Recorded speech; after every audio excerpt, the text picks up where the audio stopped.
Have you ever wondered why the more honest, kind, and emotionally open you are as a man, the less desirable you seem to become? In this video, we expose the brutal truth no one dares to say out loud: how men are judged, used, and discarded based on invisible rules women will never admit. Kelvin Reed pulls the mask off the illusions, and by the end, you'll see the game for what it truly is. Not to play is to perish. From the moment a boy enters the world, he is told a lie disguised as virtue, that if he is good, kind, emotionally available, and respectful, he will be loved. He is taught that sincerity is enough, that gentle behavior is the mark of a real man, and that expressing his vulnerabilities will draw women closer. This, however, is not the nature of attraction. It is not the code upon which the hidden instincts of women operate. What he has been told is a story to tame him, not to empower him. In truth, women do not respect good intentions. They respect power, the man who can impose his will, who is not easily shaken by emotion, and who commands presence without apology. He is the one they admire. This is not to say that kindness or decency have no place, but on their own they are weak currencies in the economy of desire. A man without strength, even if he is good, is ultimately dismissed. And it is this reality that most men refuse to accept, not because they cannot see it, but because it threatens the very narrative they were raised on. Power is not loud, nor is it always aggressive.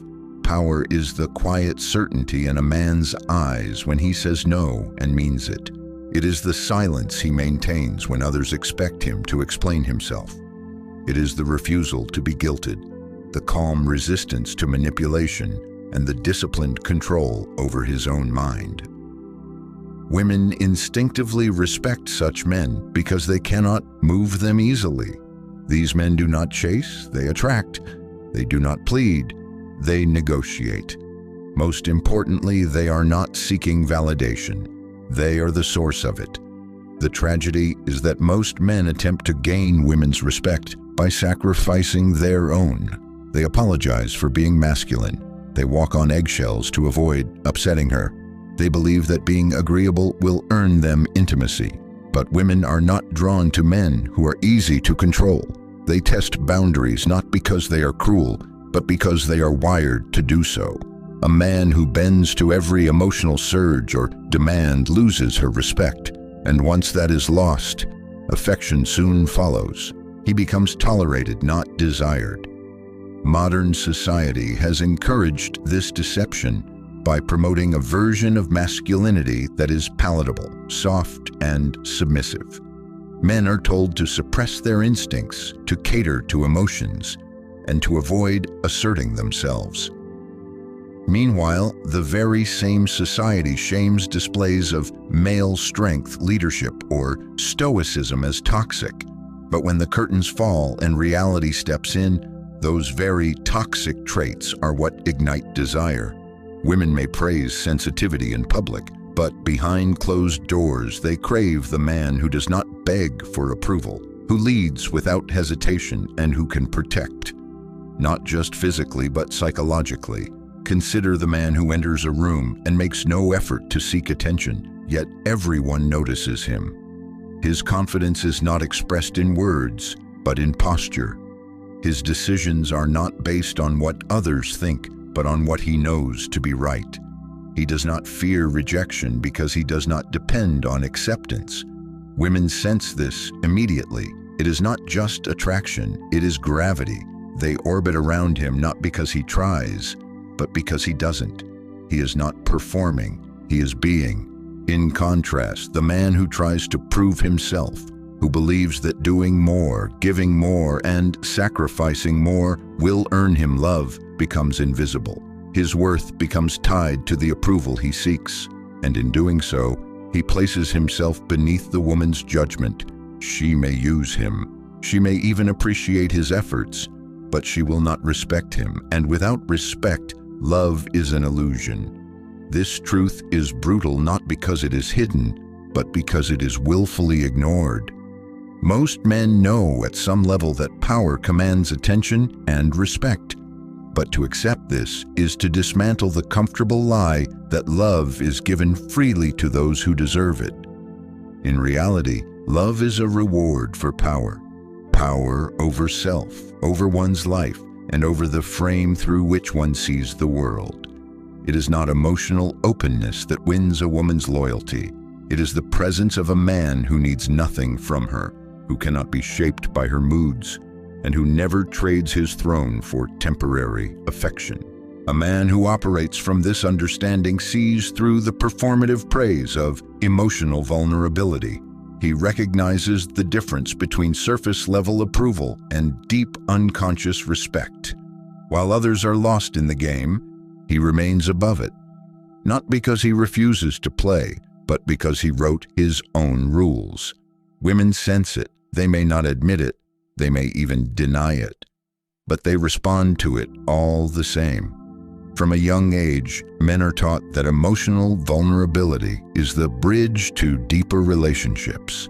They are told that being open about their feelings, fears, and insecurities will make them more human, more trustworthy, and more desirable. They are promised intimacy in exchange for transparency. But in reality, this promise is often a trap. The more a man exposes his inner world, the more ammunition he unknowingly places into the hands of others. The modern narrative claims that emotional availability is the pinnacle of masculinity, that a real man cries, doubts himself, and lets his guard down. And while there is truth in the value of self-awareness and emotional intelligence, society refuses to admit that a man's emotions are only welcome when they serve someone else's comfort. The moment those emotions become inconvenient or heavy, they are turned against him. What was once praised becomes perceived as weakness. This contradiction is part of a deeper psychological mechanism. When a man is emotionally exposed, he relinquishes control. He is no longer the rock, but the flood.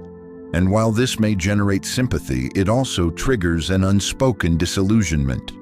The illusion of masculine strength is broken, and with it, respect begins to fade.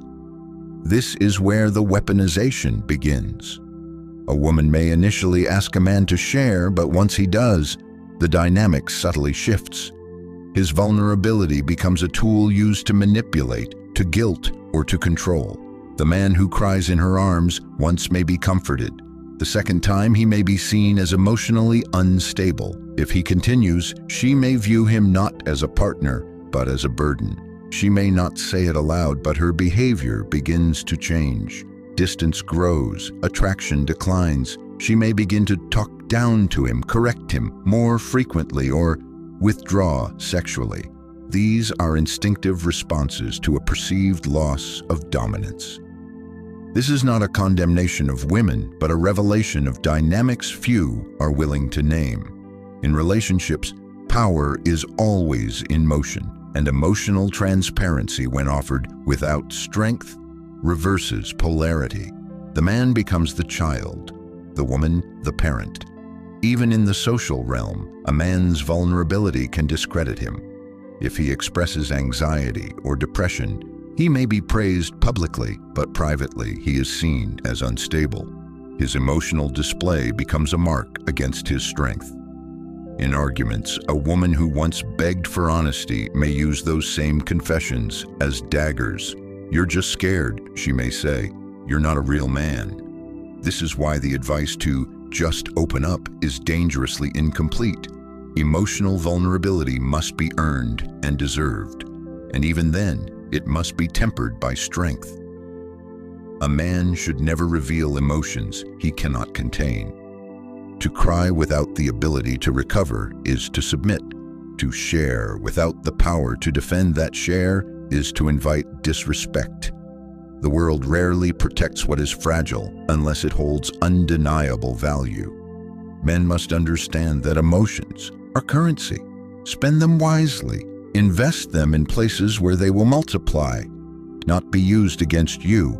Never forget that power comes first. Without it, even the most sincere vulnerability will be treated as weakness. Attraction is not a peaceful contract, it is a battlefield of instincts. Understanding this allows men to reclaim their dignity, not by becoming cruel, but by becoming unshakable.